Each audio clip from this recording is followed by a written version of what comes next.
Radha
Hare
युग धर्म हरिनाम संकीर्तन की श्रील प्रभुपाद महाराज की, भक्ति सिद्धांत सरस्वती गोस्वामी महाराज की, गौर किशोरदास बाबा जी महाराज की, भक्ति विनोद ठाकुर की, जगन्नाथ दास बाबा जी महाराज की, श्री रूप सनातन भट्ट रघुनाथ, श्री जीव गोपाल भट्ट दास रघुनाथ सर गोस्वामी भगवान की, नामाचार्य श्री हरिदास ठाकुर की, श्री राधा बिहारी भगवान की, जगन्नाथ बलदेव सुभद्रा महारानी की, गौर निताई की, निताई हो प्रेमानंदे।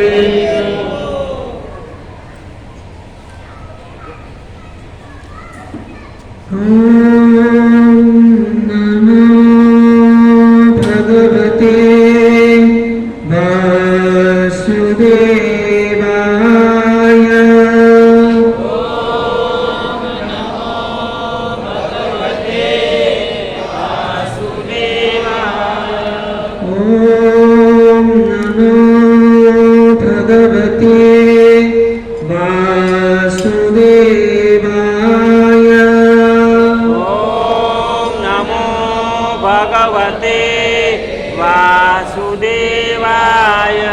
ओम नमो भगवते वासुदेवाय। ओम नमो भगवते वासुदेवाय। ओम अज्ञानतिमिरान्धस्य ज्ञानाञ्जनशलाकया चक्षुरुन्मीलितं येन तस्मै श्रीगुरुवे नमः। श्रीचैतन्यमनोभीष्टं स्थापितं येन भूतले स्वयं रूपं कदा मह्यं ददाति स्वपदान्तिकम्। वन्देऽहं श्रीगुरु श्रीयुतपदकमलं श्रीगुरूनैष्णवांश्च श्रीरूपं साग्रजातं सगणरघुनाथं वितं तं सजीवम् सामवेदं सावधूतं परिजनसहितं श्रीकृष्णचैतन्यदेवं श्रीराधा कृष्णपादान् सगणललिता श्रीशाखान्वितांश्च।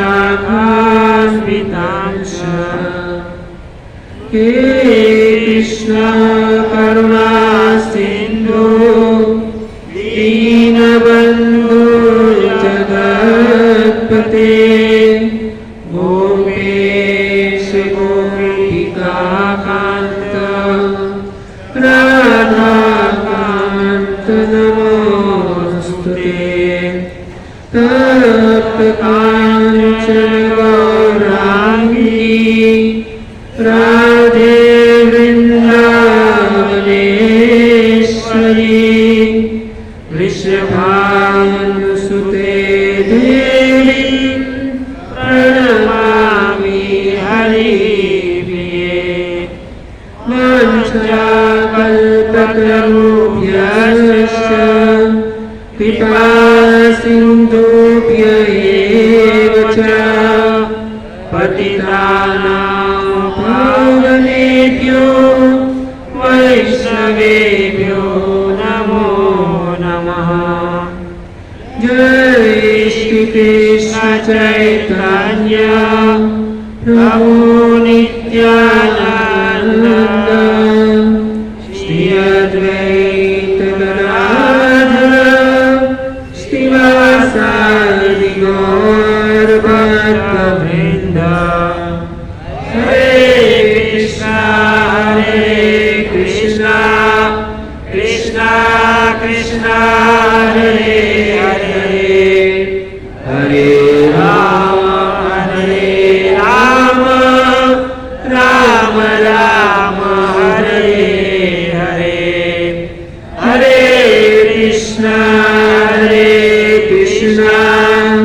कृष्णा कृष्णा हरे हरे हरे राम राम राम हरे हरे हरे कृष्णा कृष्णा कृष्णा हरे हरे हरे राम राम राम हरे हरे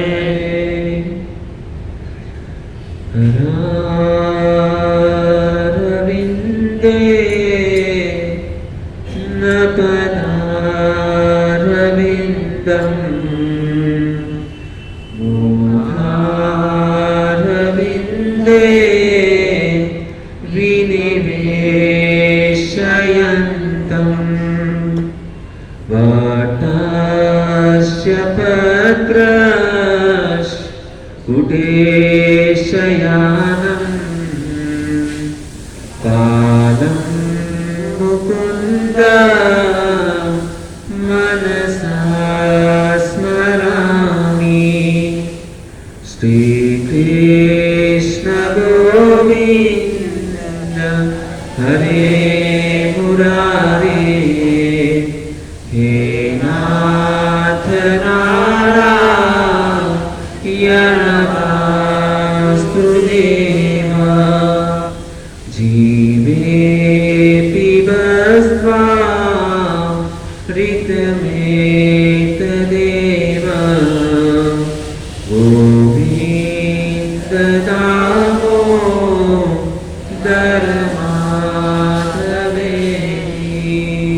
गोविन्द दामोदरमाधवेति।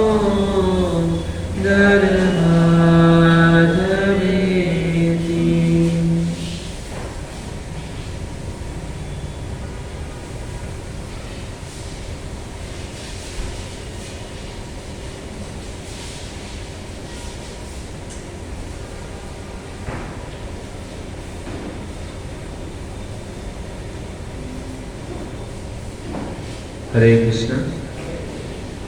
तो यहाँ पर उपस्थित आप सभी भक्तजनों का अंतर्राष्ट्रीय कृष्ण भावनामृत संघ के अंदर हार्दिक स्वागत करते हैं सभी भक्तों। हमारा परम सौभाग्य है श्री कृष्ण चंद्र की करुणालय कृपा से हम यहाँ पर श्रीमद् भगवद गीता का सेमिनार या जो कोर्स है हम यहाँ पर श्रवण कर रहे हैं काफ़ी दिनों से। आप सब भक्तों की कृपा से मैं यहाँ पर कुछ बोलने का प्रयास करूँगा। यदि उसके अंदर कुछ त्रुटि रह जाए तो आपका सेवक या दास समझ करके हमारी गलती को क्षमा करें। देखिए भक्तों कि हम श्रवण कर रहे थे कि हमारे जीवन के अंदर हमको गुरु की आवश्यकता होती है। जब तक हमारे जीवन के अंदर गुरु नहीं रहेंगे तब तक हम ज्ञान को प्राप्त नहीं कर पाएंगे। तो गुरु कैसे होने चाहिए, गुरु की क्या योग्यता होनी चाहिए, तो उसके विषय में हम यहाँ पर चर्चा कर रहे हैं। एक समय की बात है भक्तों कि एक गुरुजी जो है ना वो गांव में गए और जब भी गुरुजी गांव में जाते हैं तो वहाँ पर एक व्यक्ति उनके पास में शिष्य बनने के लिए आया और गुरुजी को कहने लगा कि कृपा करके आप मुझे अपना चेला बना दीजिए। गुरु जी ने कहा इसमें कौन सी बड़ी बात है, कंठी माला दी, माला जुली थी और उनको बोला कि आज से आपका दीक्षा हो गया। तो दीक्षा प्राप्त करके वह शिष्य ने कहा कि ठीक है मैं आज से आपका चेला और आप हमारे गुरु हैं।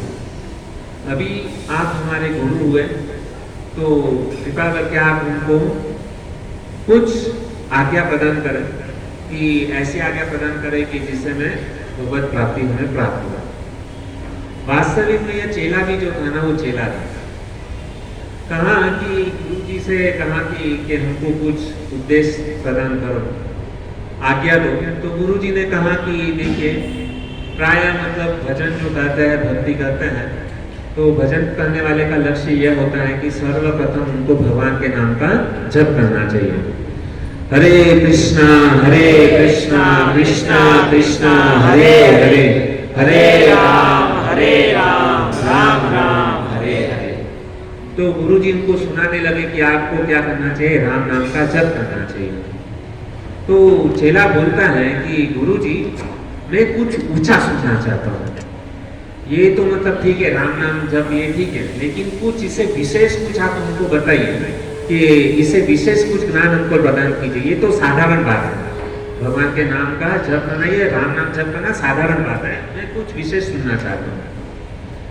गुरुजी कहने लगे कि ये चेला भी जो है ना, वो वास्तविक वो चेला नहीं है, लेकिन मेरा भी क्या है, गुरु है। गुरुजी ने कहा कि ठीक है, उससे ऊपर मैं आपको बताता हूँ, आप है ना रामचरितमानस का क्या करो, पाठ करो। ये क्या है, रामचरितमानस का पाठ करना चाहिए। गुरुजी वो चेला बोलता है यह भी कुछ मतलब हजम नहीं हुआ, यह भी साधारण बात है, यह रामचरितमानस हम सबको पता है, इसे कुछ अलग बताइए। गुरुजी बोलने लगे ठीक है, मैं इसे कुछ ऊपर बता रहा हूँ। तो गुरुजी ने कहा कि मैं आपको है ना गीता महात्म्य बताता हूँ, गीता महात्म्य में आपको बताता हूँ, गीता के बारे में कल बताता हूँ, आज मैं आपको गीता महात्म्य की कथा बताता हूँ। तो चेला ने कहा हाँ ठीक है, ये कुछ नया है। जैसा हम यहाँ पर गीता भगवद गीता सुनते हैं ना, गीता महात्म्य की मैंने करीबन आपको 3 कथा बता दी। प्रथम अध्याय की कथा का महात्म्य, दूसरे अध्याय का महात्म्य और तीसरे अध्याय का महात्म्य मैंने आपको बता दिया। सबको याद है ना कि नहीं याद है? हमने 3 महात्म्य सुना गीता महात्म्य के, 3 अध्याय के महात्म्य क्या होता है उनके बारे में हम लोगों ने श्रवण किया। देखिए हमको शिष्य कैसा बनना चाहिए ना, तो उसके ऊपर यह कथा है। तो गुरुजी ने कहा कि ठीक है, मैं आपको आज क्या कुछ अलग बताना चाहता हूँ, आपको अलग सुनना है ना तो सुनो। तो गुरुजी ने गीता महात्म्य की कथा बताना चालू किया। जैसे हमने यहाँ पे गीता महात्म्य के बारे में सुना, गीता महात्म्य के अंदर कुछ विशेष प्रकार के श्लोक हैं। तो उसमें से एक श्लोक है, सर्वोपनिषदो गावो दुग्धा गोपाल नंदना पांचो वत्स सुधीर भोक्ता गीता अमृतम महत्। गुरुजी ने यह गीता महात्म्य का श्लोक शिष्य के सामने बोलना प्रारंभ किया। क्या बोला?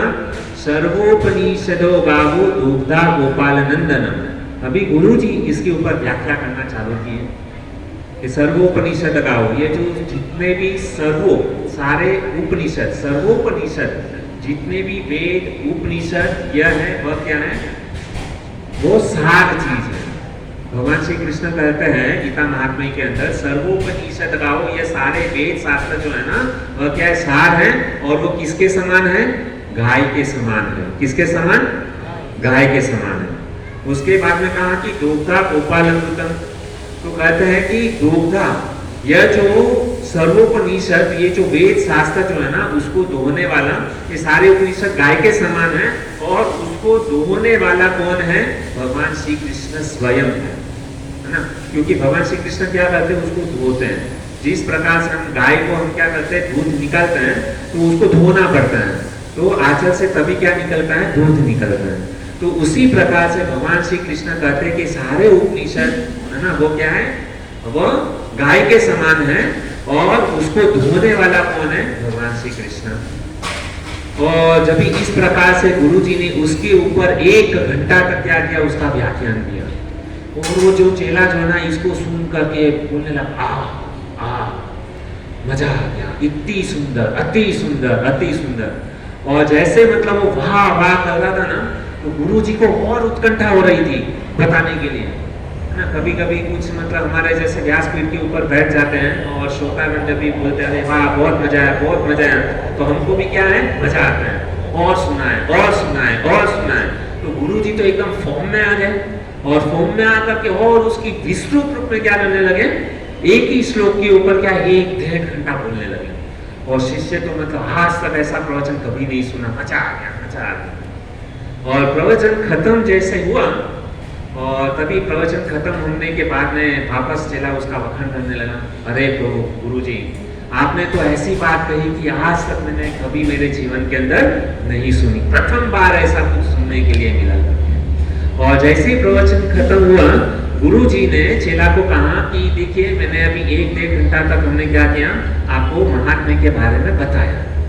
अभी 8 लोगों का कुछ मतलब उसने कहा कि आपका यदि कुछ प्रश्न हो तो कृपा करके आप प्रश्न पूछ सकते हैं। किसको बोला? चेले को कहा। चेला था। चेला ने कहा कि गुरुजी, आप क्या हमको कोई साधारण शिष्य समझते हैं? है ना? आपने जो प्रवचन कहा, आपने जो कथा सुनाई, उससे कई गुना ज्यादा तो जो है ना मुझको पता है करके। और आपने जो सब मतलब प्रवचन किया, एक मतलब श्लोक के ऊपर व्याख्या बताई, एक एक शब्द जो है ना मुझे समझ में आ गया। लेकिन फिर भी गुरुजी, आपकी इच्छा है, आपकी जिज्ञासा है, आपकी इज्जत रखने के लिए मैं आपको क्या कर रहा हूँ, प्रश्न पूछ रहा हूँ। ऐसे तो मुझे सारा प्रवचन क्या है समझ में आ गया, लेकिन आपको बुरा न लगे इसके लिए मैं एक आपको प्रश्न पूछता हूँ। तो गुरुजी तो और भी उत्साहित हो गए, वाह क्या चेला मिला है। ये जिज्ञासा का मतलब ये कर रहे हैं ना, शिष्य क्या कर रहे हैं, हमारे सामने जिज्ञासा करने लगा। तो शिष्य ने कहा कि आपने जैसे कहा कि सर्वोपनिषदो गावो दोग्धा गोपाल नंदन, ये सारा शब्द हमको समझ में आया, लेकिन इसके अंदर जो एक शब्द है दो गधा, वो हमको समझ में नहीं आया। ये दो गधा जो है ना, उसकी आपने जो व्याख्या की ना, कि कृपा करके आप हमको बताइए कि ये दो गधा जो है ना, वो दो गधा कौन है? किसने पूछा? चेले ने प्रश्न पूछा। गुरुजी तो एकदम मतलब जैसे सुना ना, एकदम स्तब्ध हो गए, एक शब्द नहीं बोल पा रहे। तो शिष्य को भी ऐसा लगा कि मैंने मतलब ऐसा प्रश्न पूछ दिया कि गुरुजी भी एकदम क्या है, उसका दिमाग चक्कर खा गया है ना। मैंने एक विशेष प्रश्न पूछा है कि जो गुरुजी को भी नहीं पता है। तो शिष्य, वो जो चेला जो था ना, गुरुजी को पूछने लगा, अरे बताइए गुरुजी, आप एकदम शांत क्यों हो गए? आपके मुंह से कुछ निकल नहीं रहा है।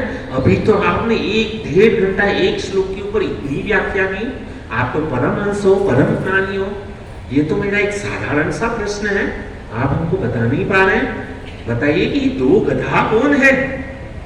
तो गुरुजी ने अपना सर पकड़ा और सर पकड़ते हुए कहा कि सबसे पहला गधा मैं हूं, कि जो मैंने इतना समय निकाल करके, इतना परिश्रम करके ये जो एक श्लोक के ऊपर गीता महात्म्य के बारे में 1-1.5 घंटा जो है ना पागल की तरह बोलते रहा। और दूसरा गधा कौन? शिष्य वापस पूछता है, दूसरा गधा कौन? और वो गुरुजी बोलते हैं, दूसरा गधा तुम। कि इतना मतलब क्या है, तुमको दिमाग नहीं है। मैं मुझे ऐसा लग रहा था कि मैं बहुत अच्छा सुंदर व्याख्या कर रहा हूँ, और ये चेला जो इतना ध्यान से सुन रहा है करके, तो दूसरे गधे तुम। और ऐसे गुरु और ऐसे चेला यदि जीवन के अंदर मिल जाए तो આપણે કહીએ ને ગુજરાતીમાં આપણા જીવનની પથારી ફેરવી। गुरुजी प्रयास करते रह गए, लेकिन श्रोताओं को कुछ भी समझ में नहीं आता है, तो ऐसे प्रवचन का कुछ मतलब नहीं है। भक्तों, यहाँ पे ये कथा सुन करके थोड़ी सी मतलब हंसी आती होगी, लेकिन वास्तविक में यह जो चेला जो है ना, वो चेला और कोई नहीं, हम ही है। क्योंकि जीवन का इतना समय हमारा बीत गया, लेकिन हम इतने समय से हम कथा श्रवण कर रहे हैं, लेकिन हमारे जीवन के अंदर कुछ भी फर्क नहीं आया। हम यहाँ पर हर एक बुधवार को कहते हैं कि भगवान की भक्ति करो, भजन करो, महामंत्र जपो, सेवा करो, यह जीवन का सार है। जैसे यहाँ पे हम घर पे जाते हैं ना, तो आजू बाजू वाले लोगों को लगना चाहिए कि हमको इसकी तरह बनना है, लेकिन उनके दिमाग में यह नहीं आना चाहिए कि ये जहाँ पर जा रहा है ना, उस जगह पे तो गलती से भी नहीं जाना है। क्योंकि हम यदि कथा सुन करके हमारे जीवन में यदि कुछ परिवर्तन नहीं आता है, तो कथा का कुछ मतलब नहीं है। लोग कहेंगे ऐसी कथा में क्या जाना, हम हमारे इंद्रिय को वश में ना कर सके, हमारे क्रोध को वश में ना कर सके, तो ऐसी कथा में जाकर मतलब क्या है? मेहरबानी करके आप सब भक्तों से एक विनंती है कि कथा में हम यहाँ पर आते हैं, हम 1-1.5 घंटा, देखो यह मनुष्य जीवन मिला है, इतना 84 लाख प्रकार की योनियों के घूमने के बाद में हमको मनुष्य जीवन मिला है, और हम इतना दुर्लभ मनुष्य जन्म हमको मिल करके हम इतना कीमती समय निकाल रहे हैं, है ना। हम वास्तविक में किसी के पास समय नहीं है। हम जीने कितने वाले हैं? 50-100 साल का जीवन है, और उस जीवन में भी हम क्या करें, इतना अथाह परिश्रम कर रहे हैं पैसे कमाने के लिए, है ना, बच्चे पैदा कर रहे हैं, विवाह करते हैं, इतना जीवन के अंदर मतलब दुख है और इतना परिश्रम भरा हुआ दुख के अंदर हम कुछ ना कुछ समय हफ्ते में एक बार हम क्या कर रहे हैं, यहाँ पर आ रहे हैं और यहाँ पर कुछ इतना कीमती समय निकाल रहे हैं और यहाँ से हम इतना मतलब जो है विस्तृत रूप में भगवद गीता का सुंदर ज्ञान हमको मिल रहा है। यदि हम उस ज्ञान को ग्रहण नहीं कर रहे ठीक तरीके से तो हमारे जैसा मूर्ख और कोई नहीं है। वास्तविक में हम इसको मूर्ख कर रहे हैं, ये चेला को। हमारा भी यही स्थिति है। प्रवचन सुनने के बाद में हमको गप्पा गोष्ठी नहीं मानना है कि भाई तुम्हारे घर पे आज क्या बना है, मेरे घर पे क्या बना है, इधर गए थे, एक हफ्ता कैसे बीता, इस विषय के ऊपर चर्चा नहीं होनी चाहिए भक्तों।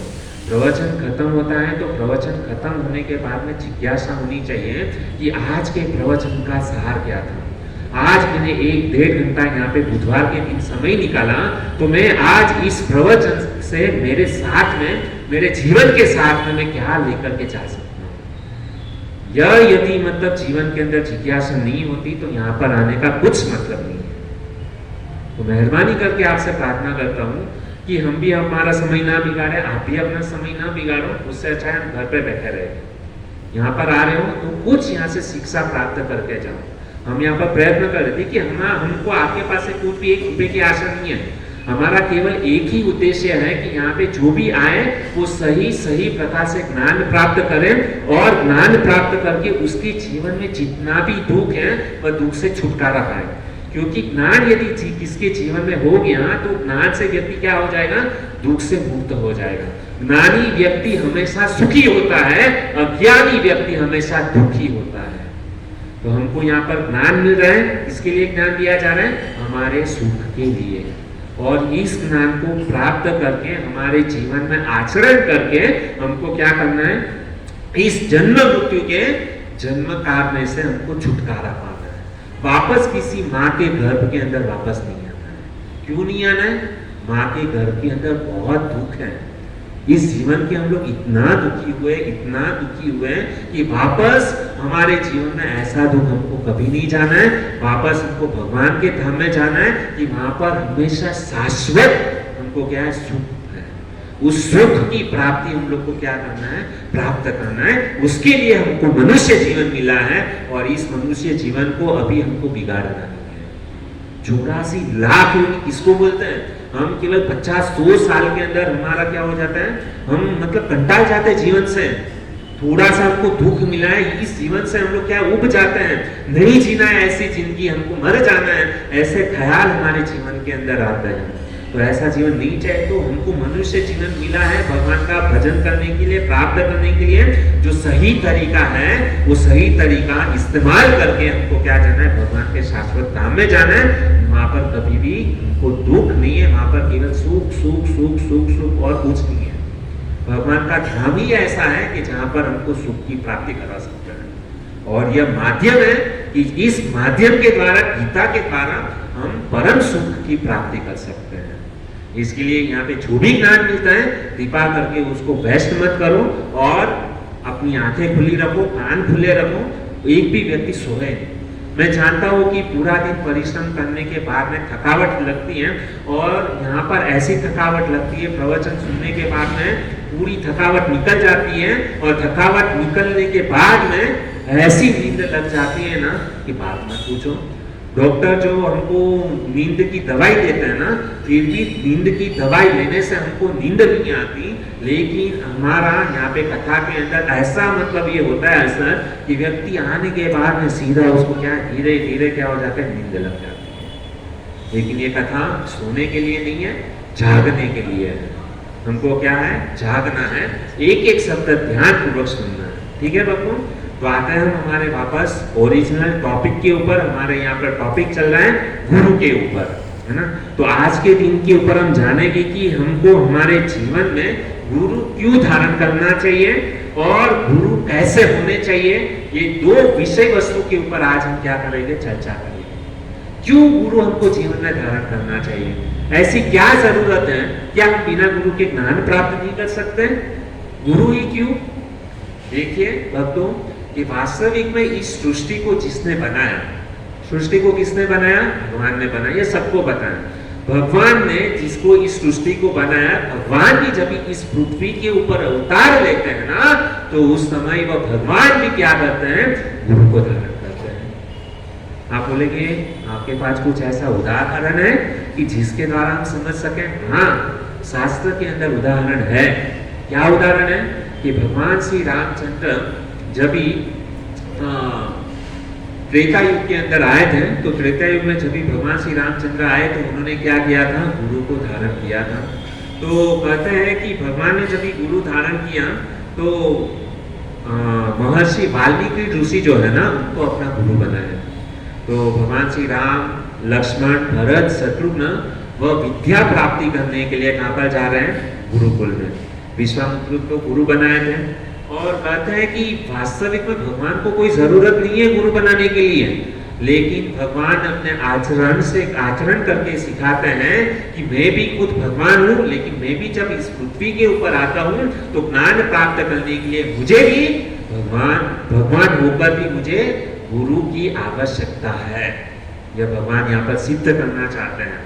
और कहते हैं, रामायण के टीकाकार बहुत ही सुंदर टीका के अंदर कहते हैं, जाके वेद श्वास स्तुति चारी सोहरि पढ़य कौतुक भारी।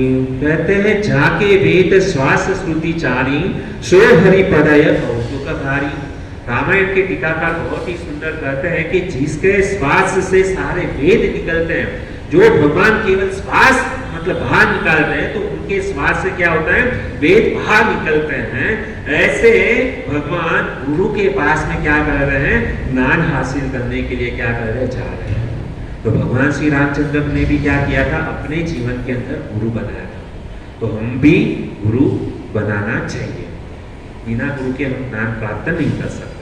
दूसरा उदाहरण क्या है, ये द्वापर युग में भगवान श्री कृष्ण ने भी क्या किया, सांदीपनी ऋषि मुनि को अपना गुरु बनाया। तो भगवान कृष्ण को भी क्यों गुरु बनाने की आवश्यकता हुई?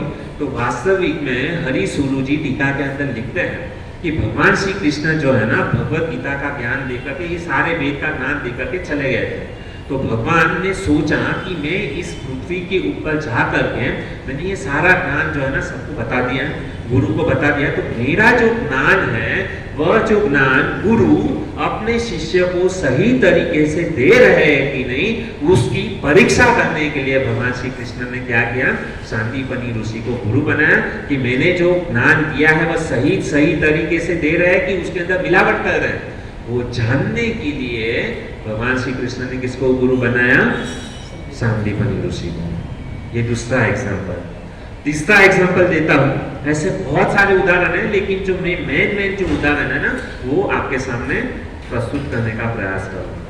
तो उसके बाद में जो गुरु बनाया ना, तो वो है चैतन्य महाप्रभु। चैतन्य महाप्रभु ने भी अपने जीवन में ईश्वरपुरी को गुरु बनाया था। उसके बाद में कहते हैं चौथा एग्जाम्पल कि अर्जुन जो था ना, अर्जुन ने भी किसको गुरु बनाया, भगवान श्री कृष्ण को गुरु बनाया। कुरुक्षेत्र की युद्ध भूमि में जब युद्ध होने वाला था, उस समय अर्जुन जो था ना, वह कंफ्यूज हो गया कि मुझे क्या करना चाहिए, क्या नहीं करना चाहिए। युद्ध में जब खड़ा हुआ तभी अपने ही परिजन क्या है, उनके सामने युद्ध करने के लिए खड़े थे। भीष्म पितामह उनके पितामह लगते थे, गुरु द्रोणाचार्य अर्जुन के गुरु थे, कृपाचार्य, बाद में दुर्योधन, ये सारे के सारे क्या थे, अपने ही परिजन थे और उनके सामने क्या करना था, युद्ध करना था। और जब भी भगवान श्री कृष्ण ने अर्जुन का रथ दोनों सेनाओं के सामने बीच में रख दिया, अर्जुन सारी सेनाओं को देख करके पहले क्या संकल्प लिया था कि मैं युद्ध करूंगा और सारे कौरवों को क्या कर दूंगा, विनाश कर दूंगा। जब युधिष्ठिर महाराज ने अर्जुन ने प्रतिज्ञा ली थी, और जैसे ही युद्ध अभिपच कुछ ही क्षण में युद्ध प्रारंभ होने वाला है और अर्जुन कहता है कि अब मैं युद्ध नहीं करूंगा। क्यों नहीं करूंगा? तो युद्ध नहीं करने के पहले अध्याय के अंदर अर्जुन बहुत ही मतलब सुंदर तर्क जो है ना, किसके सामने रखता है, कृष्ण के सामने। कृष्ण को अभी युद्ध बस कुछ क्षण में चालू होने वाला है और यहाँ पे अर्जुन ने क्या किया, अपना गांडीव जो धनुष जो था ना, वो उसने नीचे रख दिया, उसके पसीने छूटने लगे, वही अर्जुन जिसको गुरु द्रोणाचार्य ने धनुर्धर, अर्जुन जैसा मतलब कोई वीर धनुर्विद्या में कोई नहीं है, ऐसा अर्जुन की दशा क्या हो गई, युद्ध क्षेत्र में अपना धनुष नीचे रख दिया गांडीव को, और अर्जुन कहता है कि मैं भीख मांग करके मैं अपना जीवन व्यापन कर लूंगा, लेकिन मैं मेरे परिवार वाले की हत्या कभी नहीं करूंगा। क्यों नहीं करूंगा? क्योंकि मुझे ऐसा राज्य प्राप्त करके मैं क्या करूं कि जिस राज्य के लिए मैंने युद्ध किया, अपने ही परिवार, मेरे पितामह भीष्म न रहे, गुरु द्रोणाचार्य न रहे, मेरे भाइयों यदि न रहे, तो मुझे यदि पृथ्वी का सारा साम्राज्य यदि मिल जाए तो उसको भोग करके मैं क्या करूंगा। हम ही सोचो, देखिए यदि हम मतलब हमारे परिवार के अंदर हमारे पास में करोड़ों रुपया यदि हमारे जीवन के अंदर आ जाए, लेकिन अपने ही माता पिता, अपने ही भाई, अपना ही परिवार यदि नहीं रहे, तो उस धन संपत्ति को हम क्या भोग करेंगे। तो अर्जुन यहाँ पर कृष्ण को तर्क दे रहा है कि ऐसे युद्ध करके मुझे नहीं जीना है, उससे अच्छा तो मैं है जंगल में जाकर के भीख मांगूंगा और ब्रह्मचारी बन जाऊंगा, मुझे युद्ध नहीं करना है। देखिए यहाँ पे कुछ भक्त लोगों का मतलब ऐसा होता है कि कुछ लोग ऐसा कहते हैं, प्राय भौतिकवादी लोग, कि गीता को मतलब नहीं करना, मतलब सुनना चाहिए, ऐसा है वैसा है ना। गीता को सुनकर के लोग ब्रह्मचारी बन जाते हैं, साधु बन जाते हैं, इसके लिए कुछ लोग इस्कॉन में आने से डरते हैं। लेकिन भक्तों यहाँ पे देखिए कि अर्जुन जो था ना, वो આપણે ગુજરાતીમાં કહીએ અર્જુન પાવો બનવા માટે, સાધુ બનવા માટે જંગલમાં જવાનું કહે છે, પણ ઈ જ કૃષ્ણ, वही कृष्ण अर्जुन को मना करेंगे आगे के अध्याय में कि तुम क्षत्रिय हो, क्षत्रिय का कर्तव्य है कि युद्ध करना। ये अर्जुन साधु बनने के लिए जा रहा है, ब्रह्मचारी बनने के लिए जा रहा है, लेकिन कृष्ण जो है ना उसको उपदेश दे रहे हैं कि आपका क्षत्रिय हो, आपका धर्म है युद्ध करना, आपको ब्रह्मचारी नहीं बनना चाहिए। यदि आप युद्ध नहीं करेंगे तो उसका पाप जो है ना आपके ऊपर लगेगा, है ना। कुछ लोग आर्गुमेंट करते हैं ना कि इस्कॉन में जाएंगे, ब्रह्मचारी बना देंगे, साधु बना देंगे। ये वास्तविक में बात गलत है। यहाँ पर तो कृष्ण जो है ना उसको रोक रहे हैं कि भाई आपको साधु नहीं बनना है, तुम क्षत्रिय युद्ध करो। वास्तविक में जिसका गृहस्थ है, तो गृहस्थ का कर्तव्य है कि घर परिवार का पालन पोषण करे, भजन करे और भगवान के धाम में जाए। गृहस्थ का यह कर्तव्य है। ब्रह्मचारी है, उसका कर्तव्य है कि ब्रह्मचर्य व्रत का पालन करे, है ना। बाकी कोई शूद्र है तो शूद्र का कर्तव्य है कि वो बिजनेस करे, सेवा करे, जो बड़े लोग हैं उनकी सेवा करे।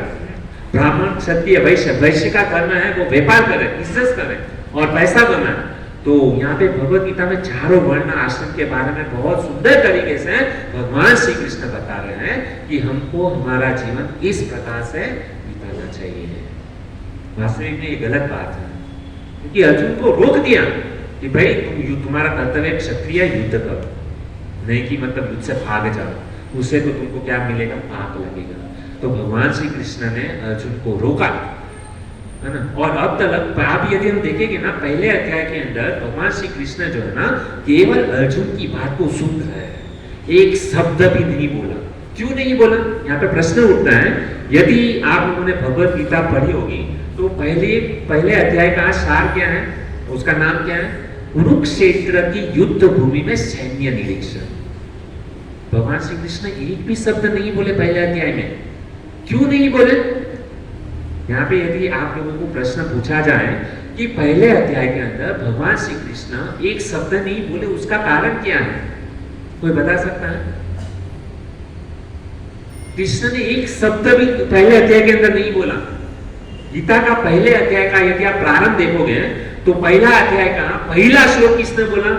धृतराष्ट्र उवाच धर्म क्षेत्रे कुरुक्षेत्रे समवेतायुत्सव माम काम पांडवाश्चैव किम कुर्वत संजय।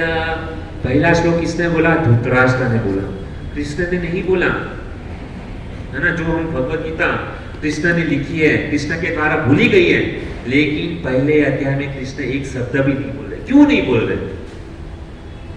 कितने लोगों ने महाभारत देखा है? हाथ ऊपर कीजिए। प्राय सब लोगों ने महाभारत देखा है, लेकिन देखिए हम काफी जगह पे हमने मतलब बहुत सारी बार क्या है, महाभारत देख लिया, भगवत गीता को पढ़ लिया, भगवत गीता को सुन लिया, लेकिन तथ्य अभी तक समझ में नहीं आया कि वास्तविक में भगवत गीता को क्यों सुनना है, क्यों पढ़ना है, क्या इसके पीछे का उद्देश्य है, वह अभी तक हमको पता नहीं है। एक सिंपल सा प्रश्न पूछा है कि भगवान श्री कृष्ण ने पहले अध्याय में एक शब्द भी नहीं बोला, क्यों नहीं बोला? क्योंकि भक्तों, भगवत गीता के पहले अध्याय के अंदर भगवान श्री कृष्ण और अर्जुन का संबंध क्या था? अर्जुन जो है ना, भगवान श्री कृष्ण को मित्र समझ रहा है। क्या समझ रहा है? मित्र। और जब तक ये सखा भाव है ना, तो मित्र को ज्ञान देने की जरूरत नहीं है। और यदि ज्ञान दे भी दिया ना, तो वो बोलेगा अरे ये मुझे क्या ज्ञान देगा, हम लोग मतलब बोले ना साथ में, ये साथ में मतलब खेले, बड़े हुए, साथ में खेले, ये मित्र मुझे क्या ज्ञान दे सकता है? तो यहाँ पर एक है कि मित्रता का भाव है, और मित्रता का भाव नहीं, कृष्ण को पता था कि अर्जुन क्या है अभी तक मेरे साथ में क्या मित्रता का संबंध है, इसके लिए मैं कुछ भी नहीं बोलूंगा। और केवल कृष्ण ने क्या किया, उनकी सारी बातों को क्या किया, तो सुना। No argument. कृष्ण चाहते तो तुरंत ही उसके प्रश्न के उत्तर दे सकते थे। तो यहाँ पर भगवान श्री कृष्ण के आचरण से हमको यह सीखने मिलता है कि सामने वाला जब भी बोलता हो ना, तब तक हमको क्या करना चाहिए, अपना मुंह बंद रखना चाहिए, सामने वाले की बात को ध्यान से सुनना चाहिए। जब तक सामने वाले की पूरी बात हम सुन नहीं लेते हैं, तब तक अपना निर्णय जो है ना, वो किसी को देना नहीं चाहिए। यदि आपने सामने वाले की बात को नहीं सुना और अपना निर्णय तुरंत ही बताने का प्रयास किया, तो वो जो निर्णय है ना, वो विफल जाएगा। आपके बोलने का कुछ अर्थ नहीं है। तो यहाँ पर सिखा रहे किस समय हमको कभी बोलना चाहिए, कितना बोलना चाहिए, वह कृष्ण भगवत गीता के अंदर दिखा रहे। तो पहले अध्याय के अंदर कृष्ण कुछ भी नहीं बोल रहे हैं। अर्जुन के मन के अंदर जो भी था ना, वो सारी की सारी बात जो है ना, उन्होंने श्रवण किया। अर्जुन के मन के अंदर जितना भी डाउट्स था ना, वो सारा का सारा प्रश्न जो है ना, कृष्ण के सामने रख दिया। अभी पहला अध्याय खत्म हो, आर्गुमेंट किया कि इन लोगों को मार के मुझे पाप लगेगा, मुझे ये नहीं चाहिए, मैं मेरे गुरु को कैसे वध कर सकता हूँ, मेरे पितामह को कैसे वध कर सकता हूँ, मेरे भाइयों का वध मैं क्यों करूं, और उसको वध करने के बाद में मुझे क्या हासिल होगा? उससे तो अच्छा है कि मैं भीख मांग के खा लूं। और उसके बाद में आर्गुमेंट भी करते, बहुत सुंदर है। यदि आप पहला अध्याय यदि पढ़ोगे ना, अर्जुन के प्रश्न वास्तविक में सही है कि नहीं? यदि हमको बोला जाए कि आपके भाई भले कितने भी मतलब दुराचारी हो, यदि हमको बोला जाए कि आपको अपने भाई का वध करना है, आपका भाई दुराचारी है, आपके माता पिता गलत है, उसने पाप किया है, क्या हम वध करेंगे? नहीं करेंगे। सही बात है कि गलत बात है? सब लोग एग्री हो इससे? यदि हमको बोला जाए कि हमको हमारे भाई का वध करना है, हमारे गुरु का वध करना है, करेंगे? नहीं। तो यहाँ पे अर्जुन भी वही बोल रहा है कि मैं युद्ध नहीं करूंगा, क्योंकि वो गुरु है, गुरु की हत्या करने से पाप लगेगा, भाई की हत्या करने से पाप लगेगा, पितामह है उसकी हत्या करने से मुझे पाप लगेगा। हे कृष्ण, आप मुझे पाप में मत डालो। है ना? सही मतलब है ना, सही आर्गुमेंट है ना कि गलत है? तो अर्जुन तो सही बोल रहा है, पंडिताई जैसी बातें कर रहा है, और वापस उदाहरण भी दे रहा है कि यदि युद्ध के अंदर ये सारे जन मारे जाएंगे, तो इन जितने भी लोग मारे जाएंगे, उनकी पत्नी विधवा हो जाएगी। युद्ध में क्या होता है, किसी ना किसी को तो मरना है, और जो मरेगा वो विवाहित है ना? तो किसी की पुत्र मरने वाला है, किसी का पति मरने वाला है ना? तो यदि ये सारे लोग युद्ध के अंदर मारे गए, तो उसकी जो स्त्रियां जो है ना, विधवा हो जाएगी। और यदि विधवा हो गई, और विधवा होने के बाद में हम सबको पता है कि जब भी एक स्त्री विधवा हो जाती है, अकेली हो जाती है, तो पुरुष उसके ऊपर कुदृष्टि डालता है, खराब दृष्टि से उसको देखता है। और बाद में क्या होता है कि यदि उसके ऊपर खराब दृष्टि डालता है कोई पुरुष, है ना, तो उससे वो विधवा से जो भी संतानें होगी, वो वर्ण संकर प्रजा उत्पन्न होगी। वर्ण संकर किससे कहते हैं पता है भक्तों?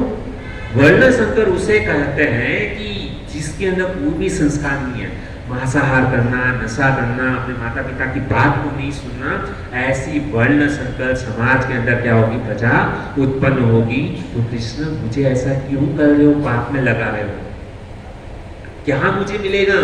ये तो सब मतलब क्या है, विधवा हो जाएगी स्त्रियां, और विधवा हो जाएगी तो उनसे जो पुत्र उत्पन्न हो गए वो वर्ण संकर पैदा हो गए, तो मैं क्यों ऐसा कार्य करूं, वर्ण संकर प्रजा क्यों मतलब हमको चाहिए? मना कर दिया, आर्गुमेंट भी सही था, लेकिन फिर भी कृष्ण बोलेंगे नहीं, तुमको युद्ध करना है। क्यों युद्ध करना है? तो सेकंड अध्याय से मतलब चालू कर, अभी तक कृष्ण कुछ भी नहीं बोले। सेकंड अध्याय का, दूसरे अध्याय का करीबन 11वां श्लोक, यदि हम दूसरे अध्याय का 11वां श्लोक देखेंगे ना, तो भगवान श्री कृष्ण ने दूसरे अध्याय के 11वें श्लोक से भगवत गीता बोलना प्रारंभ किया। वास्तविक में भगवत गीता कहां से प्रारंभ हो रही है? भगवत गीता का दूसरा अध्याय 11वें नंबर के श्लोक से श्री भगवान उवाच बोलते हैं, अशोच्यानम अशोसत्वम प्रत्यवादाश्च भाषसे गतासु न गतासु च नानुशोचन्ति पंडिता। भगवान श्री कृष्ण तभी बोलना चालू किए। भगवान श्री कृष्ण ने जब भगवत गीता ऐसी नहीं बोली, लेकिन भगवत गीता बोलना प्रारंभ किया, उसके पहले यहाँ पे ये जो अर्जुन जो है ना, वो 7 नंबर के श्लोक के अंदर अर्जुन कहता है, क्या बोलता है? कार्पण्य दोषो अपहत स्वभावं पृच्छामि त्वां धर्म सम्मूढचेता यस्ते यस्यादिष्टितं ब्रूहि तन्मे शिष्यस्तेऽहं साधिमां त्वां प्रपन्नम्। क्या बोलते हैं? ये अर्जुन का शब्द है।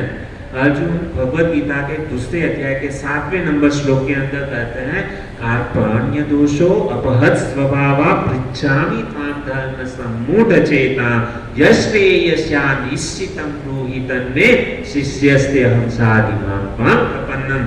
अर्जुन कहते हैं कि अब मैं मेरी विफल दुर्बलता के कारण अपना कर्तव्य भूल गया हूँ। मैं, मेरा धर्म क्या है, वह है कृपण दुर्बलता के कारण मैं भूल गया हूँ और सारा धैर्य खो चुका हूँ। ऐसी अवस्था में आपसे पूछ रहा हूँ कि जो मेरे लिए श्रेयस्कर हो उसे निश्चित रूप से बताएं। अब मैं आपका शिष्य हूँ, आपका शरणागत हूँ, कृपया करके मुझे उपदेश दे।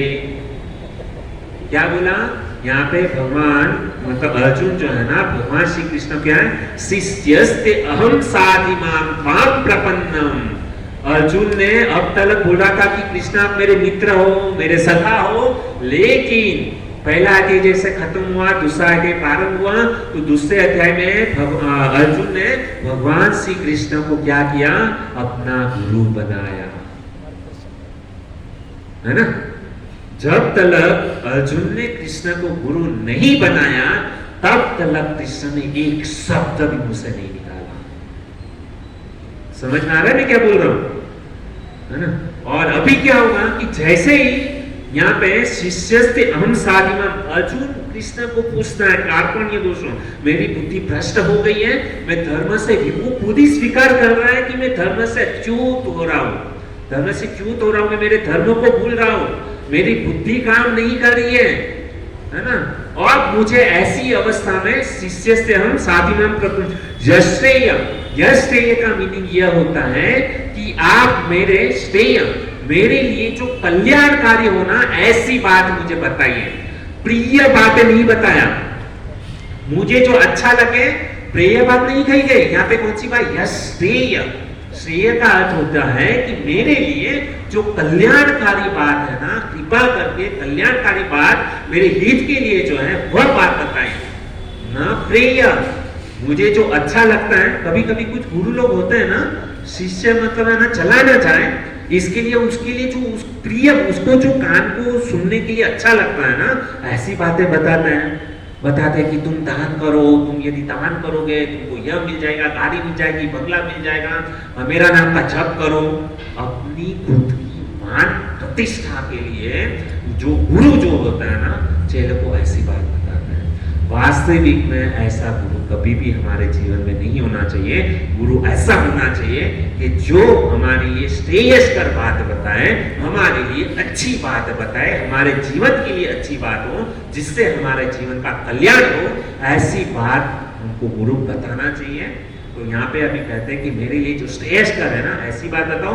अब मैं आपको क्या हूँ, शरणागत हूँ, और अब मैं आपको क्या कर रहा हूँ, गुरु धारण कर रहा हूँ।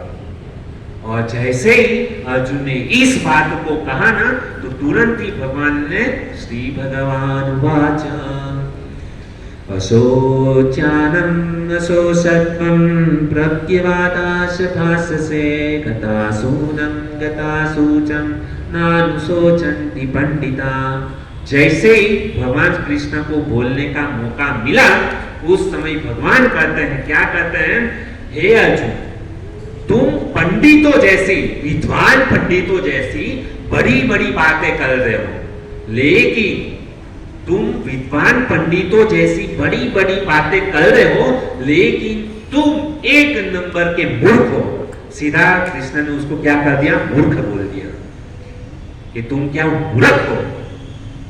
किसको कह दिया, अर्जुन। यदि आज मैं यहाँ पर किसको ऐसा बोल दूं कि तुम मूर्ख हो, तो यहाँ पे आप सब लोग मुझे पिटाई करेंगे। हमको मूर्ख बोला, हमको पागल बोला, बाकी कुछ भी बोलो, गाली भी दे दो, वो व्यक्ति से सहन हो जाएगा। लेकिन यदि किसी को बोल दिया कि तुम मूर्ख हो, भले वो व्यक्ति मूर्ख है, लेकिन उसको मूर्ख नहीं बोलना चाहिए। यदि उसको मूर्ख बोल दिया तो आप कहीं आ भी नहीं हो आप ना, किसी को भी मूर्ख पागल किसी को भी अच्छा नहीं लगता है ना, गाली सहन कर लेगा, लेकिन अपने को खुद को मूर्ख को भी कभी साबित नहीं होने देगा। तो यहाँ पर भगवान ने तो सीधा अर्जुन को झाड़ दिया कि तुम क्या है, बड़ी बड़ी पंडिताई जैसी बातें करते हो, लेकिन तुम क्या हो, मूर्ख हो। क्यों मूर्ख हो, तो यहाँ पे भगवान कहते हैं, बहुत ही सुंदर प्रभुपाद महाराज ने परपोट के अंदर लिखा है, श्री भगवान ने कहा, तुम पंडिताई पूर्ण वचन करते हुए उनके लिए शोक कर रहे हो जो शोक करने योग्य नहीं है। जो विद्वान होते हैं वह न तो जीवित के लिए न ही मृत के लिए शोक करते हैं। क्या कहते हैं, विद्वान पंडित की परिभाषा क्या है कि वह न कभी जीवित के लिए शोक करते हैं, ना कभी मृतक के लिए कभी शोक करते हैं। तो यहाँ पे जीवित और मृत के लिए क्या किया है, यहाँ पे बोला गया है। कृष्ण कहते हैं कि तुम पंडित हो, लेकिन जो पंडित जो होता है ना, वो जीवित और मृत के लिए कभी शोक नहीं करता। क्यों शोक नहीं करता, तो आगे भगवान श्री कृष्ण बोलते हैं, क्या बोलते हैं, न त्वेवाहुजातं नाशं न त्वं नेमे च नातिपा न च एव न भविष्यामः सर्वे भयमतः परम्। भगवान श्री कृष्ण आगे के श्लोक में कहते हैं कि पंडित लोगों का स्वभाव कैसा होता है, वह जीवित और मृत के लिए कभी शोक नहीं करता, कभी दुखी नहीं होता है। क्यों नहीं होता, तो भगवान कहते हैं कि ऐसा कभी नहीं हुआ कि मैं न रहा हूं, ऐसा कभी भी नहीं होगा कि मैं कभी नहीं होगा, और कहते हैं ऐसा कभी भी नहीं होगा कि तुम नहीं होगे, और ऐसा कभी भी नहीं होगा कि ये समस्त राजा जो है ना वह न रहे हो, और न ऐसा ही भविष्य में होने वाला है। भगवान देखिए वास्तविक में क्या है, हम मृत्यु जब भी होती है ना, तो ये आत्मा जो है ना वो कभी मरता नहीं है। एक बात समझ लो, तो भगवान श्री कृष्ण कहता है ऐसा कभी नहीं होने वाला कि मैं नहीं रहूंगा। कुछ लोग बोलते हैं कि भगवान नहीं है, निराकार है, मूर्ख है, वो पागल है, जो भगवान को निराकार समझता है, भगवान को नहीं मानते हैं। अरे उसके मानने या न मानने से सत्य जो है ना कभी बदला नहीं जाता। यहाँ पर हम बैठे हैं, पंखा चल रहा है, हवा आ रही है, बोलेंगे हमको तो हवा नहीं दिखाई देती, हवा नहीं है। तो क्या हवा नहीं है? हमारे बोलने से नहीं बोलने से थोड़ी मतलब हवा चली जाएगी। पंखा चल रहा है तो वो हवा आने ही वाली है, हवा है, हमको दिखाई नहीं देती है। अरे तुमको ना दिखाई दे उसका मतलब यह नहीं है कि हवा नहीं है, हवा है। भगवान हमको नहीं दिखाई दे तो उसका मतलब यह नहीं है कि भगवान नहीं है। और ऐसा कोई सोचता है कि भगवान नहीं है तो वो क्या है, मूर्ख है, पागल है। ठीक है, ये इसकी परिभाषा है। तो यहाँ पर कभी भी ऐसा नहीं होगा कि हम नहीं रहेंगे, ऐसा कभी भी नहीं होने वाला कि हम नहीं रहने वाले, हम हमेशा रहने वाले हैं। कृष्ण हमेशा रहने वाले हैं। तो अर्जुन को कहते हैं राजा को तुम मारोगे ना, वो भी हमेशा रहने वाले हैं, मरने कोई नहीं वाला है। ये पंडित जो लोग हैं ना वो ऐसा सोचते हैं। अभी आगे के श्लोक में कहता है कि शरीर की स्थिति क्या होती है। देहिनो यस्मिन् यथा देहे कौमारं यौवनं जरा तथा देहांतरं प्राप्ति धीरस्तत्र न मुह्यति। क्या बोलते हैं कि यह जो शरीर जो है ना, क्या देहांत, यह जो शरीर जब भी बच्चे का जन्म होता है तो वो बच्चा जो है ना बाल्य अवस्था से कुमार अवस्था में जाता है, तरुण अवस्था में जाता है, और तरुण अवस्था से वह उसका शरीर जो है ना वह किसके अंदर जाता है, वयोवृद्ध के अंदर जाता है, वृद्ध होता है। तो शरीर के अंदर परिवर्तन होता है। बच्चा जन्म लेता है तभी छोटा होता है, बाल्य अवस्था में होता है। बाद में शरीर के अंदर क्या परिवर्तन आते हैं, वो बच्चा धीरे धीरे बड़ा होता है, बाल्य अवस्था से कुमार अवस्था में आता है, और कुमार अवस्था में से किस में आता है, वृद्ध अवस्था में आता है। तो यह शरीर के परिवर्तन क्या होते रहते हैं। हम देखते हैं ना, कोई भी बच्चा जन्म हुआ तो हमेशा खाली छोटा नहीं रहेगा, उसके अंदर चेंजेस होना है। तो यहाँ पर कहते हैं कि जिस प्रकार शरीरधारी आत्मा इस वर्तमान शरीर में बाल्यावस्था से तरुणावस्था में और फिर वृद्धावस्था से निरंतर अग्रसर होता रहता है, उसी प्रकार मृत्यु होने पर आत्मा दूसरे शरीर में चला जाता है। धीर व्यक्ति ऐसे परिवर्तन से मोहग्रस्त नहीं हो पाता। समझ में आ रहा है कि जब भी आदमी की मृत्यु होती है तो वह एक शरीर से दूसरा शरीर धारण करता है, केवल शरीर को छोड़ता है। आत्मा जो है ना कभी मरती नहीं है, आत्मा हमेशा अमर रहती है। लेकिन जो धीर व्यक्ति है ना, और शरीर के अंदर ये जो परिवर्तन है ना, उससे विफल नहीं होता है, उसे वो परिवर्तन से वह उसके ऊपर आश्चर्य नहीं करता है। ठीक है, तो आगे बोलते हैं कि ये जो आत्मा जो है ना वो किसके समान है, वस्त्र के समान है। जिस प्रकार से हम अपने वस्त्र जो है ना जब भी हम पहनते हैं, नए होते हैं तभी पहनते हैं, धीरे धीरे वह क्या हो जाते हैं, पुराने हो जाते हैं। और जब भी वस्त्र पुराने हो जाते हैं तभी इसी वस्त्र को हम क्या कर देते हैं, त्याग करके हम नया वस्त्र धारण करते हैं। तो भगवत गीता के अंदर भगवान श्री कृष्ण बहुत ही सुंदर यहाँ पर बोलते हैं, मांसासि जीर्णानि यथा विहाय नावानि गृह्णाति नरोपराणि तथा शरीराणि विहाय जीर्णानि अन्यानि संयाति नवानि देहि। बहुत ही सुंदर। यदि आप दूसरा अध्याय पढ़ेंगे ना, यदि हम लोगों ने दूसरे अध्याय को समझ लिया ना तो हमारे जीवन के अंदर कुछ भी कितना भी दुख है ना वो हमारे शरीर को असर नहीं करेगा। क्यों असर नहीं करेगा? क्योंकि यहाँ पे भगवान कृष्ण कहते हैं कि यह शरीर जो है ना वांसासी जीर्णानि यथा विहाय, यह जो शरीर है क्या है, वस्त्र के समान है।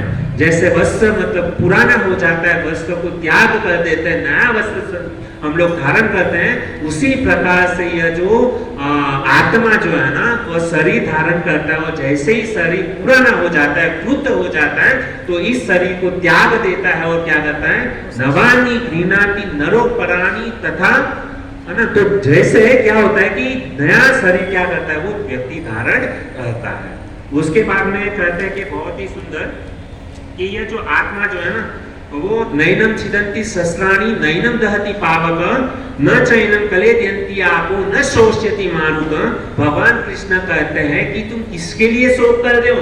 ऐसे शरीर के लिए कि जो वो आत्मा जो है ना नैनम छिदन्ति शस्त्राणि, इस आत्मा को किसी भी अस्त्र या शस्त्र के द्वारा काटा नहीं जा सकता है। समझ में आ रहा है? नैनम छिदन्ति शस्त्राणि, शस्त्र के द्वारा आत्मा को काटा नहीं जाता है। नैनम दहति पावक, अग्नि के द्वारा आत्मा को जलाया नहीं जाता है। न चैनम कलेदयन्ति आपो, इसको किसी भी तरह से वो भिगाया नहीं जाता है, आत्मा को भिगाया नहीं जा सकता है।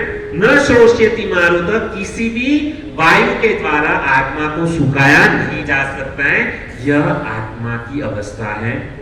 समझ में आ रहा है? आत्मा क्या है समझ में आ रहा है?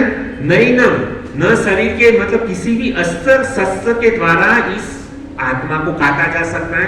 नैनम छिदन्ति शस्त्राणि, शस्त्र के द्वारा इसको छिन्न भिन्न नहीं किया जा सकता। नैनम दहति पावक, अग्नि के द्वारा आत्मा को जलाया नहीं जा सकता है। हम किसी की बॉडी को लेकर के जाते हैं, अग्नि संस्कार देते हैं, वह किसको देते हैं? उसके शरीर को देते हैं। आत्मा तो अजर अमर है, उसको कोई मार नहीं सकता, काट नहीं सकता। नैनम कलेदयन्ति आपको, उसको किसी भी तरह से आत्मा को भिगाया नहीं जा सकता है और आत्मा को सुखाया भी नहीं जा सकता है। ऐसा ज्ञान जो है ना, किसने दिया? भगवान श्री कृष्ण। किसको बोल रहे हैं? अर्जुन को। और कभी दिया अर्जुन को? जब भी भगवान श्री कृष्ण को गुरु जब भी धारण किया, उस समय भगवान श्री कृष्ण अर्जुन को ऐसा ज्ञान जो है ना प्रदान करते हैं। क्यों ऐसा ज्ञान प्रदान किया? क्योंकि ऐसा ज्ञान प्राप्त होने से हमारे जीवन के अंदर जो शोक है, जो दुख की ज्वाला चल रही है ना, वो क्या होगी? समाप्त हो जाएगी। इसके लिए यदि कोई भी यह दूसरा अध्याय यदि सुनता है और उसको जीवन में अपनाता है, तो उसके जीवन के अंदर कभी भी दुख अवस्था में वो नहीं रहेगा। ऐसे उसके जीवन में कितने भी बड़े बड़े दुख आए, लेकिन उसे विपरीत नहीं होगा, क्रोधावेश नहीं होगा, है ना। कभी कभी हम लोग को बहुत गुस्सा आ जाता है, इसने मेरे साथ में धोखा किया, इसने मेरे साथ में ऐसा व्यवहार किया, है ना। ये ज्वाला, ये अग्नि हृदय के अंदर एक दूसरे के प्रति द्वेष भाव, यह क्या है? तुरंत ही निकल जाएगा। कब निकलेगा? यदि हम अपने आप को शरीर मानेंगे तब। आत्मा, जब हम अपने आप को आत्मा समझेंगे ना, तो किसी का भी दुख ही नहीं है। पत्नी कितना भी बड़बड़ करे, आप ये कर दे हो, वो करते हो, ये नहीं लाए, वो नहीं लाए, बच्चे कितना भी बोले पापा आपने ये नहीं किया, वो नहीं किया, माता पिता कितना भी बोले तू हमारा ध्यान नहीं रखता, वो नहीं करता। यदि हमने जिस समय अपने आप को यह समझ लिया कि हम यह शरीर नहीं है, हम शाश्वत आत्मा है, आत्मा का कर्तव्य है परमात्मा की सेवा करना, बस चैप्टर खत्म। बाकी कुछ करने की जरूरत ही नहीं है। कौन हमको किसकी ताकत है कि हमको कोई दुख दे सके? कोई दुख दे सकते हैं? हमको दुख क्यों है कि हम अपने आप को ये शरीर समझ रहे हैं। इसके लिए जिस दिन हमने मान लिया कि हम ये शरीर नहीं है, न कभी आपको बॉस का कुछ सुनना पड़ेगा। यदि बॉस हमको, हमारा बॉस कितना भी गाली दे, हमारा सेठ हमको कुछ भी बोल दे, किसको बोल रहे हैं? शरीर को बोल रहे हैं। आत्मा को हमारे कुछ नहीं होने वाला है। यदि बस केवल इतना सोच लो, ज्यादा नहीं। यदि हम लोग ने ज्यादा किया तो एकदम वैराग्य आ जाएगा। घर वाले सोचेंगे कि हमारे पति देव तो एकदम ये हो गए, है ना, इसको घर से निकालना पड़ेगा, भूत चढ़ गया है। लेकिन जब भी मतलब हम थोड़े कभी देखिए, हम यहाँ पे प्रवचन सुन रहे हैं, लेकिन थोड़े समय के लिए, 5 मिनट के लिए, 10 मिनट के लिए, आधे घंटे के लिए, 1 घंटे के लिए, केवल आप यह सोच लो। क्या सोच लो? कि हम यह शरीर नहीं है, हूँ आ शरीर નથી, હું આત્મા છું। બસ જેટલો સમય સુધી તમે વિચાર્યું હું આ શરીર નથી, હું આત્મા છું, કોણ આપણને હેરાન કરી શકવાનું છે? કોઈની તાકાત છે આપણને હેરાન કરી શકે? કોઈ આપણને મારી શકે? જે મેં કીધું ને, નૈનમ, આ શ્લોક એટલો મને પ્રિય લાગ્યો ને, નૈનમ ચિંતનતી શસ્ત્રાણી, કોઈ આપણને અસ્ત્ર શસ્ત્રથી મારી નથી શકતું, કોઈ આપણને અગ્નિથી જલાવી નથી શકતું, કોઈ આપણે વિચાર કરી લીધો, કોઈ આપણને મારી જ નથી શકવાનું, તો આપણને દુઃખ શેનું છે? કોઈ ગમે એટલો સેટો ગાળો આપે, કંઈ પણ કરે, શું કામે દુઃખી થવું? આ શરીર માટે, શરીરને ગાળો આપે છે, શરીરને કષ્ટ આપે છે, અને આ શરીર તો મૃત્યુ પછી શું છે? સળગાવી નાખવાના છે। कोई गमे इतलो आ शरीर ने प्रेम करे, कोई कितना भी प्रेम करे इस शरीर को सब लोग मतलब क्या करना, कितना भी प्रिय हो, चाहे पत्नी को, माता पिता को, यह शरीर कितना भी प्रिय हो, लेकिन जैसे ही शरीर से आत्मा निकला, बाहर निकालो जल्दी से जल्दी इसको, है ना। एक दिन भी कोई अपने घर पे डेड बॉडी को रखने के लिए तैयार नहीं। जिस व्यक्ति ने हमारे लिए पूरा जीवन दे दिया, हमारी इच्छा को पूर्ण करने के लिए इतना परिश्रम किया, 2400 घंटा लगा दिए पैसे कमाने के लिए, हमारी इच्छा को पूरी करने के लिए, क्या क्या नहीं किया उस व्यक्ति ने, लेकिन जैसे ही आत्मा निकला, खत्म। कहाँ गया वो प्रेम? बोलते थे हम, मैं तुम्हारे बिना जी नहीं सकता हूँ, तुम मेरे बिना नहीं जी सकते हैं, किधर गए वो बातें? आई लव यू कहते थे, कहाँ गया वो प्रेम? खत्म। जैसी आत्मा निकला, खत्म। इतना प्रेम करते थे हम इस शरीर को, लेकिन जैसी शरीर से आत्मा निकली, वही अपना नहीं है।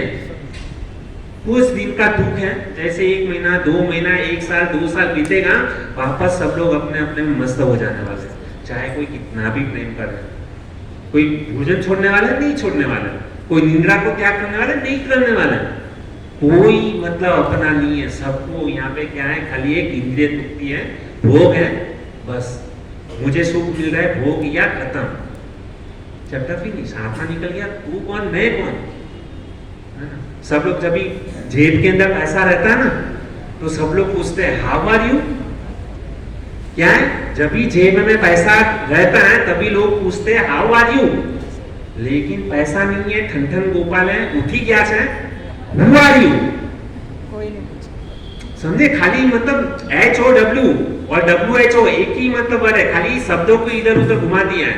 हाउ आर यू, पैसा है तो हाउ आर यू, पैसा नहीं है तो हु आर यू, ऐसी दशा है।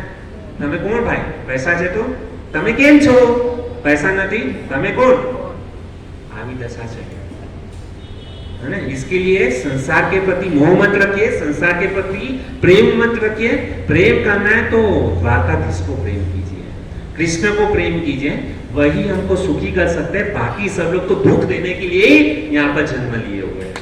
हम जिसको बहुत प्रेम करते हैं ना, वही व्यक्ति हमको सबसे ज्यादा क्या दे रहा है, दुख दे रहा है। लेकिन उस दुख की स्थिति में भी हम क्या कर रहे हैं, आनंद की अनुभूति कर रहे हैं, परम आनंद। वो कुछ क्षण के आनंद की तृप्ति के लिए हम अपना कितना समय दे देते हैं, नहीं भक्तों, वास्तविक में यह आनंद नहीं है। आनंद तो किसमें, हरि भजन में, हरि कीर्तन में, भक्तों के संग में। यहाँ पर हम बैठे हैं, देखिए 1 घंटा बीता, बराबर, हमको पता भी नहीं चला समय कैसे निकल गया, है ना? पूरा मन चित एकाग्र में भगवान। क्यों आनंद, क्यों आनंद, क्योंकि आत्मा का कर्तव्य भगवान की सेवा करना। आत्मा का संबंध, डायरेक्ट कनेक्शन किसके साथ है, परमात्मा के साथ में। तो हम यहाँ पर क्या कर रहे हैं, परमात्मा को सुख कर रहे हैं। तो इसके लिए उसको सुख करने के कारण हमारी आत्मा को क्या हो रहा है, आनंद मिल रहा है। समझ में आ रहा है? तो हमारा कर्तव्य है भगवान की सेवा करना। आनंद है किसमें, भगवान के नाम में।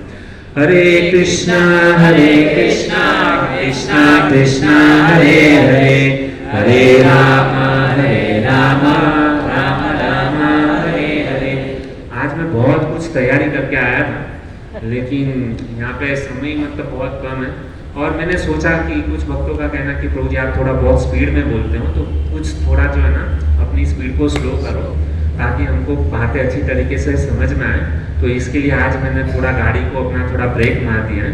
और मैं हमारा मतलब ये जो आज का जो विषय जो था पूरा कंप्लीट नहीं कर पाया, लेकिन एक एक बातें जो है ना हम धीरे धीरे से ध्यान से श्रवण करेंगे, थोड़ा श्रवण करेंगे, लेकिन अच्छी तरीके से श्रवण करेंगे।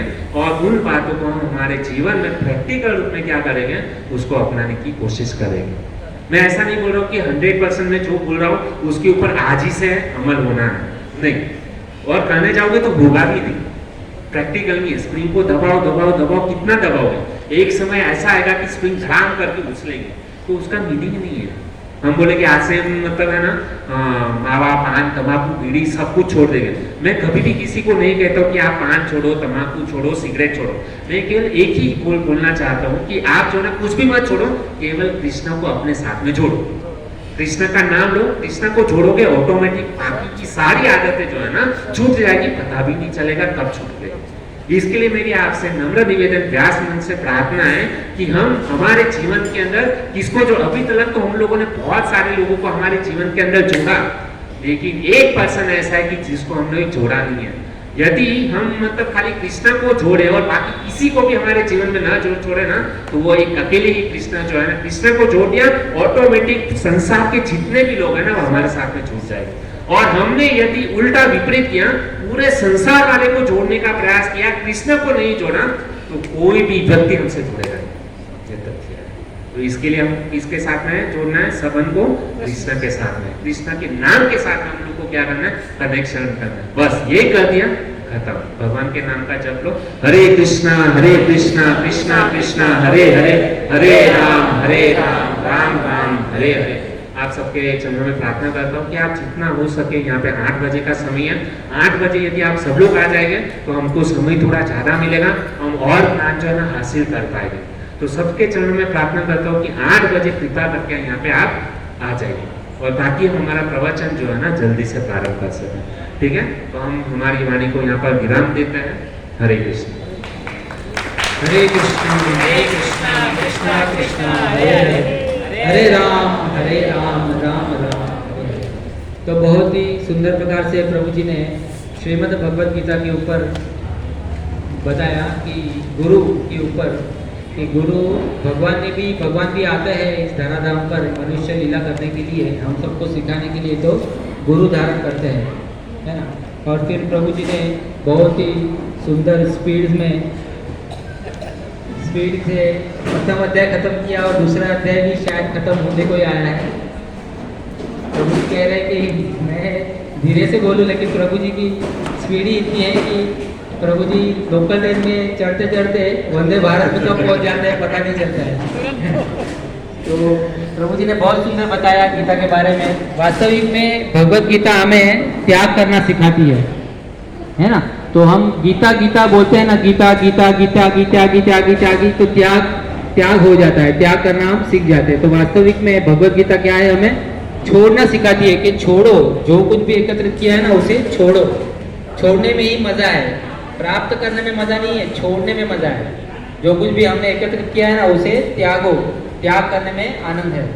जैसे कि देखिए हम भोजन करते हैं खुद के लिए, खुद की इंद्रिय तृप्ति करते हैं, तो इतना हमें आनंद नहीं आता है। आनंद शुरुआत में आता है, लेकिन फिर ज़्यादा से ज़्यादा कितना खा सकेंगे, ज़्यादा आनंद नहीं आता है। लेकिन हम दूसरों को खिलाएंगे तो कितना आनंद आता है, बहुत आनंद आता है। अनुभव करके देखना आप करें, बहुत आनंद। तो त्याग करने में ही मजा है। तो प्रभु जी ने बहुत सुंदर बताया। तो आइए प्रभु जी के लिए एक बार हरे कृष्ण महामंत्र बोल के उनका अभिवादन करते हैं। हरे कृष्णा कृष्णा कृष्णा हरे हरे, हरे राम राम राम हरे हरे। और आज का जो सुंदर महाप्रसाद है वो प्रभु जी के पिताजी और प्रभु जी की धर्मपत्नी, उनके परिवार वालों ने बनाया है, क्योंकि उनके भाई का आज जन्मदिन है, चिराग प्रभु का। तो आइए चिराग प्रभु का आमंत्रित करते हैं। अब आइए प्रभु जी के हाथ से प्रसाद के रूप में माला स्वीकार करिए। आइए चिराग प्रभु का महामंत्र से स्वागत करते हैं। हरे कृष्णा कृष्णा कृष्णा हरे हरे, हरे राम राम राम हरे हरे। भगवान से प्रार्थना करते हैं, हम सभी आशीर्वाद देते हैं। किसी प्रकार प्रभु जी की सेवा करते हैं, चिराग प्रभु जी बहुत अच्छी सेवा करते हैं। राधा वृंदावन मंदिर में एवरी संडे आ जाते हैं, सेवा करते हैं। और जब भी भगवत गीता वितरण करना हो या रथ यात्रा में डोनेशन कलेक्ट करना हो तो प्रभु जी बहुत सुंदर सेवा करते हैं, कभी मना नहीं करते हैं, आते हैं। और प्रभु जी का स्वभाव बहुत सरल है, कभी भी कुछ बोलते नहीं है, कभी भी आपने देखा नहीं होगा कुछ बोलते नहीं है। और प्रभु जी का स्वभाव भी बहुत सरल है, प्रभु जी भी बहुत सरल है, कभी भी कुछ व्यसन नहीं है। तो आप सब आशीर्वाद देना कि जल्दी से जल्दी उनकी शादी हो जाए। हरे कृष्णा कृष्णा कृष्णा हरे हरे, हरे राम राम राम हरे हरे। और हम आपसे निवेदन किए थे गए गुरुवार को जब प्रवचन था यहाँ पर सभी के, हम एवरी संडे अब रथ यात्रा आने वाली है। संडे रविवार को भी क्या करेंगे, शाम को 2-3 घंटा कीर्तन करते हुए हम सबको आमंत्रित करेंगे कि आप रथ यात्रा में आइए, भाग लीजिए। और कुछ हमको मंदिर से सेवा भी दी गई है, मसाले की सेवा, तो उसका डोनेशन भी कलेक्ट करना होता है, तो हम करते हैं भगवत का नगर कीर्तन करते हुए। तो मैंने देखा कि आप में से कोई भक्त आए नहीं थे, क्या आपको